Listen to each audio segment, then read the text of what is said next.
V roku 2023 Slovenskom otriasol škandál okolo vtedajšieho ministra pôdohospodárstva Samuela Vlčana.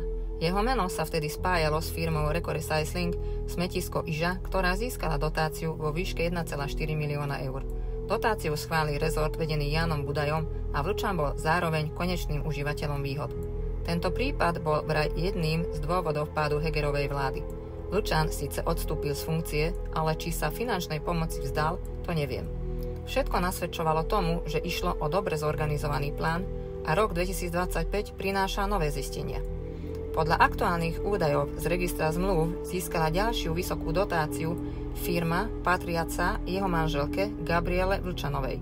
Spoločnosť IMS Innovation SRO, založená v roku 2023, dostala od štátu skoro 1 000 000 eur 950 672 eur. Projekt, na ktorý boli peniaze pridelené, nesie honosný názov Inovatívna prelomová technológia pri testovaní pôvodu, autenticity a zdravotnej nezávadnosti vína. Pridám ešte fakt, že firma Vlčanovej mala v čase pridelenia dotácie mínusový hospodársky výsledok, to znamená mínus 6741 eur.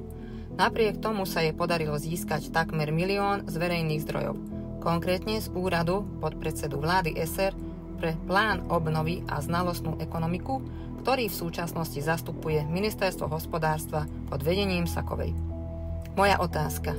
Bola celá kauza v roku 2023 len divadlom? Bola za tým tajná dohoda? Prečo vláda teraz posiela ďalšie peniaze rodine, kvôli ktorej údajne padla predchádzajúca vláda? Sú im za to tak veľmi vďační? A čo skládka v Iži? Tá veselo funguje ďalej.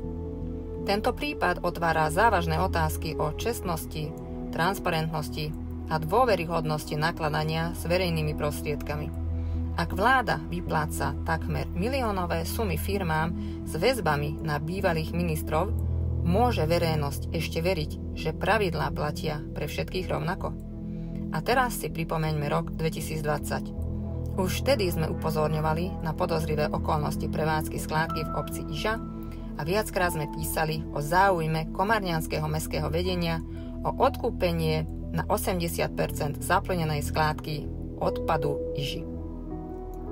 Zaujímavým zistením však bolo, že to bol práve richtár Komárna, ktorý v roku 2020 oslovil vedenie skládky s ponukou na jej kúpu.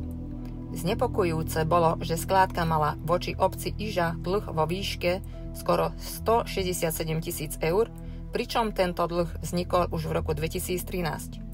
Kúpna cena skládky sa pôvodne pohybovala okolo 4,2 milióna eur, no neskôr by mohla vzrásť až na 5 miliónov eur.